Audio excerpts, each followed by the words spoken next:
الحمد للہ حمد الشاکرین والصلاة والسلام علی سید الاشرف الانبیاء والمرسلین وعلی آلہ الطیبین واصحابہ الکرام اجمعین، اما بعد۔ عزیزان گرامی، ماہ رمضان مبارک میں ہمارا اور آپ کا درس قرآن کا سلسلہ جاری ہے۔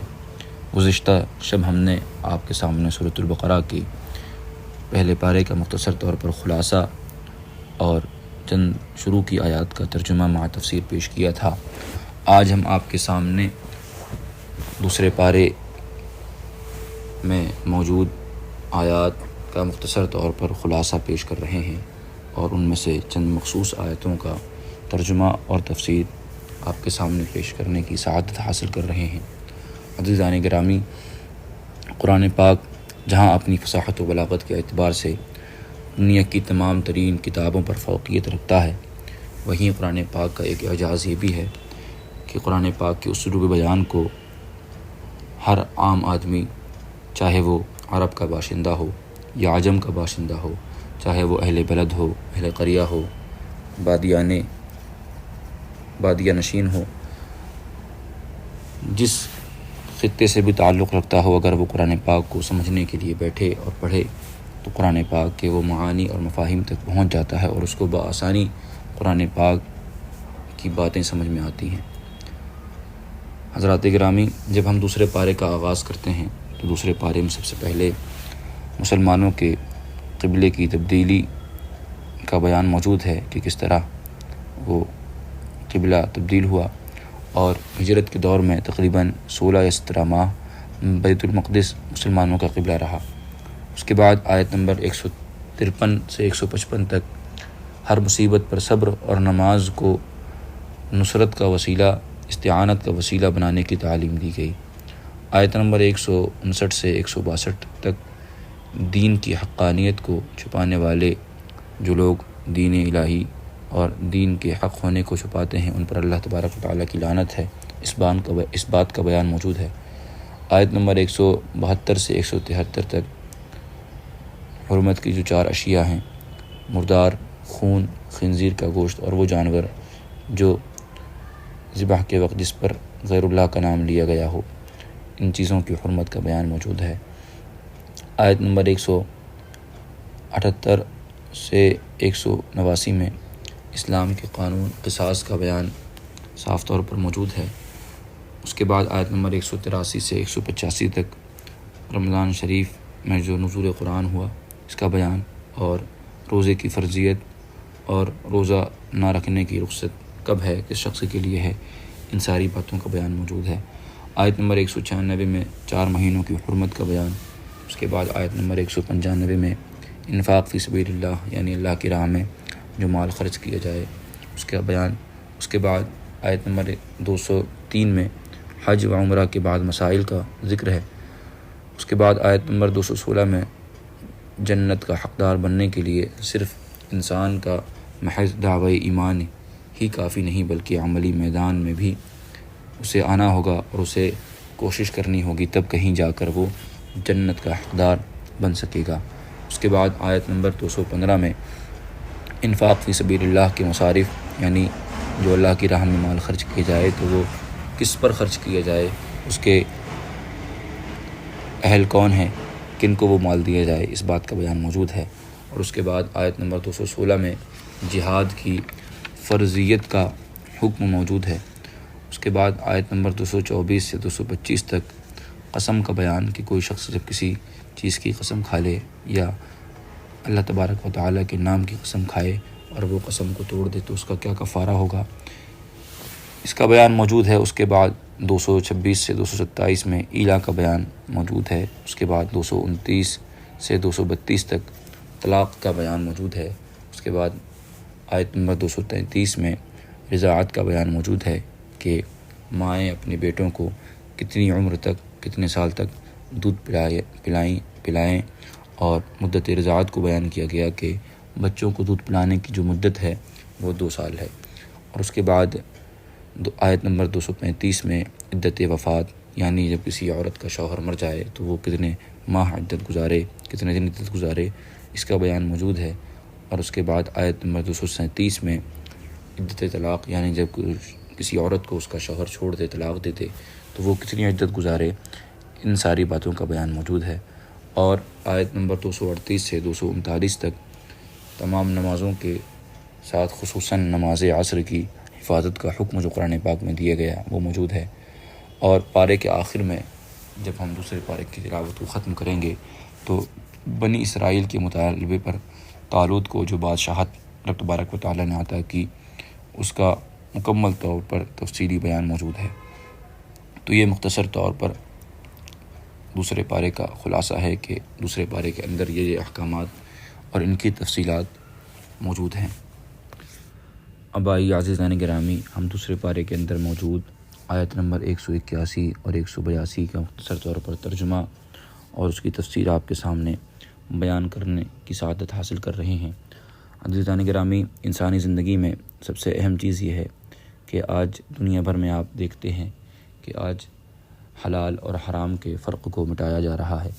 اور لوگوں کو دعوت دی جا رہی ہے کہ وہ حلال رزق کو چھوڑ کر حرام کی طرف آئیں اور حرام مال کو حرام طریقے سے کمائیں اور اپنی زندگی میں آسائش اختیار کریں۔ لیکن آئیے، قرآن پاک میں واضح طور پر اس بات کا بیان موجود ہے کہ اللہ تبارک و تعالیٰ نے انسانوں کو حلال چیز کے کھانے اور حلال کمانے کا حکم دیا، اور اس کے بعد جو چیزیں ان کے لیے حرام قرار دی گئیں اس بات کو بھی صاف طور پر بیان فرما دیا گیا۔ دیکھیے آیت نمبر 181 میں رب تبارک و تعالیٰ ارشاد فرماتا ہے، یا ایھا الذین آمنوا کلوا من طیبات ما رزقناکم واشکروا للہ ان کنتم ایاہ تعبدون۔ فرماتا ہے، اے ایمان والوں، کلوا من طیبات، کھاؤ ہماری دی ہوئی ستھری چیزیں، ما رزقناکم جو اللہ نے عطا کی، واشکروا للہ اور اللہ کا احسان مانو، ان کنتم ایاہ تعبدون اگر تم اسی کو پوجتے ہو۔ عزیزان گرامی، اس آیت مبارکہ سے معلوم ہوا کہ اللہ تعالیٰ کی نعمتوں پر شکر ادا کرنا انسان پر واجب ہے۔ اب یہ اسی آیت مبارکہ سے پہلے ایک اور آیت ہے جس میں اس بات کا ذکر کیا گیا، یا ایھا الناس کلوا مما فی الارض حلالا طیبا، کہ اے لوگوں کھاؤ جو کچھ زمین میں حلال پاکیزہ ہے، ولا تتبعوا خطوات الشیطان، اور شیطان کے قدم پر قدم نہ رکھو، انہ لکم عدو مبین، بے شک وہ تمہارا کھلا ہوا دشمن ہے۔ عزیزان گرامی، انسان کے جسم میں انسان کو چاہیے کہ وہ ہمیشہ رزق حلال کی تلاش میں رہے اور حلال چیزوں کو ہی کھائے۔ احادیث مبارکہ میں حرام کھانے والے کے تعلق سے بہت شدید وعیدیں آئی ہیں، یہاں تک کہ نبی کریم صلی اللہ تعالیٰ علیہ وسلم نے اپنی جان کی قسم ارشاد فرما کر فرمایا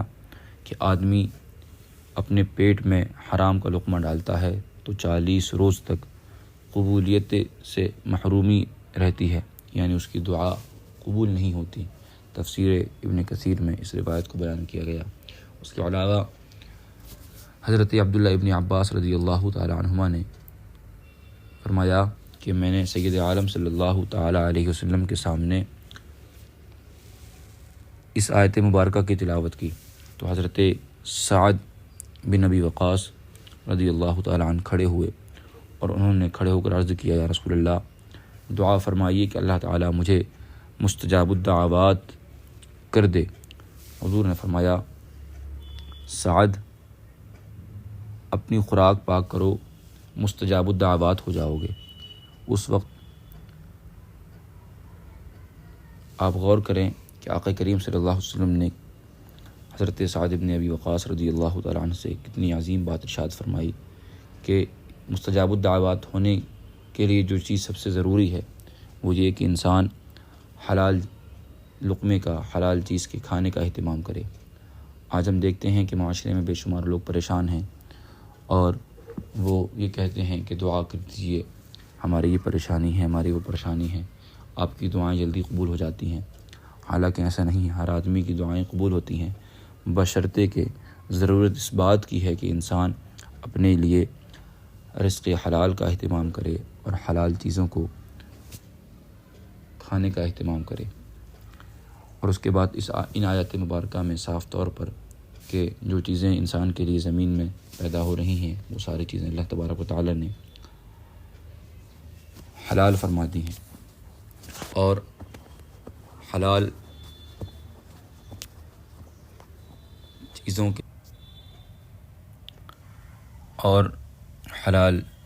چیزوں کے تعلق سے کہ اگر کوئی شخص حلال کا اہتمام کرتا ہے تو ضرور اس کی دعائیں قبول ہوتی ہیں۔ یہاں تک کہ ایک روایت امام مسلم رضی اللہ تعالی عنہ نے جس کو نقل فرمایا اپنی صحیح مسلم شریف میں، حضرت ابو ہریرہ رضی اللہ تعالی عنہ سے مروی ہے کہ آپ صلی اللہ علیہ وسلم نے فرمایا اللہ پاک ہے اور پاکی کو قبول کرتا ہے،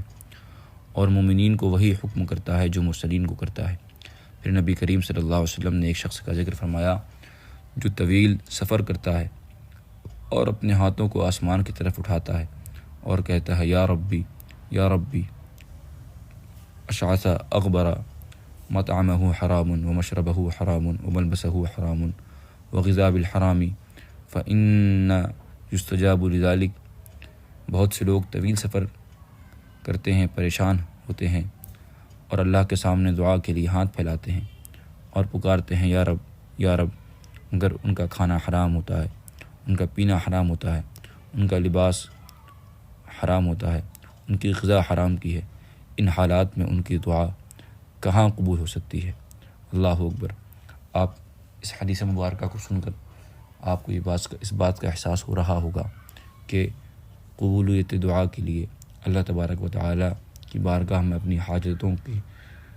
دعا جب ہم کرتے ہیں تو اس کے لیے سب سے ضروری چیز جو ہے وہ یہ ہے کہ انسان کے جسم میں رزق حلال اور انسان کے پیٹ میں حلال رزق ہونا چاہیے، مگر اگر حرام کا ایک لقمہ بھی ہوگا تو اس کی دعا قبول نہیں ہوگی۔ اس آیت مبارکہ کے بعد آیت نمبر 182 میں 4 چیزوں کی حرمت کا ذکر فرمایا گیا کہ یہ 4 چیزیں مسلمانوں پر حرام فرما دی گئیں۔ بیان یہ ہے انما حرم علیکم المیتۃ والدم ولحم الخنزیر وما اہل به لغیر اللہ فمن اضطر غیر باغ ولا عاد فلا اثم علیہ ان اللہ غفور رحیم۔ اس نے یہی تم پر حرام کیے ہیں، مردار، والدم اور خون، ولحم الخنزیر اور سور کا گوشت، وما اہل به لغیر اللہ اور وہ جانور جو غیر خدا کا نام لے کر ذبح کیا گیا، فمن اضطر غیر باغ ولا عاد فلا اثم علیہ ان اللہ غفور الرحیم۔ تو جو ناچار ہو، نہ یوں کہ خواہش سے کھائے اور نہ یوں کہ ضرورت سے آگے بڑھے، تو بے شک اس پر گناہ نہیں، بے شک اللہ بخشنے والا مہربان ہے۔ عزیزان گرامی، جو چیزیں انسان پر حرام کی گئیں وہ 4 چیزیں ہیں۔ سب سے پہلے انسان پر مردار جو ہے وہ حرام کیا گیا، اور مردار سے مراد یہ ہے کہ وہ جانور جو بغیر ذبح کیے مر جاتے ہیں یا طریقے شرعی کے خلاف ان کو مارا گیا ہو، گلا گھونٹ کر یا کسی اور چیز سے، تو ان جانوروں کا کھانا انسان کے لیے حرام ہے۔ اور اس کے بعد اسی آیت مبارکہ میں وہ خون جو ذبح کے وقت بہتا ہے جانور کا، اس کو حرام قرار دیا گیا، اور اس میں صرف خون مراد ہے۔ اور سورہ انعام کے اندر دم مفسوح کا ذکر فرمایا گیا کہ او دم مسفوحہ، کہ جو ہے وہ بہتا خون جو ہے وہ انسانوں پر حرام قرار دیا گیا۔ اور اس کے بعد اس آیت مبارکہ میں تیسری چیز جس کا حرمت کا ذکر ہے وہ ہے لحم خنزیر، یعنی سور کا گوشت، یہ حرام قرار دیا گیا۔ مفسرین کرام نے اس بات کا ذکر فرمایا کہ یہاں خنزیر کا گوشت مراد دیا گیا، وہ اس لیے کہ یہاں جو ہے وہ عقل کی بات چل رہی ہے اور جانوروں میں جو ہے وہ گوشت ہی کھایا جاتا ہے، اور خنزیر کا معاملہ ایسا ہے کہ خنزیر نجس العین ہے، اس کا گوشت، پوست، بال، ناخن وغیرہ تمام اجزاء نجس ہیں، اور اس کو کسی کام میں لانا جائز نہیں۔ چونکہ اوپر سے کھانے کا بیان ہو رہا ہے اس لیے یہاں گوشت کے ذکر پر اکتفا فرمایا گیا۔ اور اس کے بعد فرمایا گیا وما اہل به لغیر اللہ، اور وہ جو جانور جو غیر خدا کا نام لے کر ذبح کیا گیا ہو۔ تو یہاں پر ایک مسئلہ یہ ضروری ہے جس جانور پر وقت ذبح غیر خدا کا نام لیا جائے، خواہ تنہا یا خدا کے نام کے ساتھ عطف سے ملا کر، وہ حرام ہے۔ اور یہ زمانۂ جاہلیت میں، جسے امام نصفی علیہ الرحمہ نے بیان فرمایا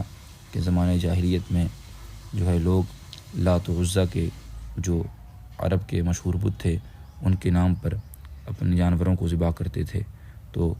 وہ جانور جو اللہ کے نام کے علاوہ ذبح کیے جائیں وہ حرام قرار دیے گئے۔ اس کے بعد اس آیت مبارکہ میں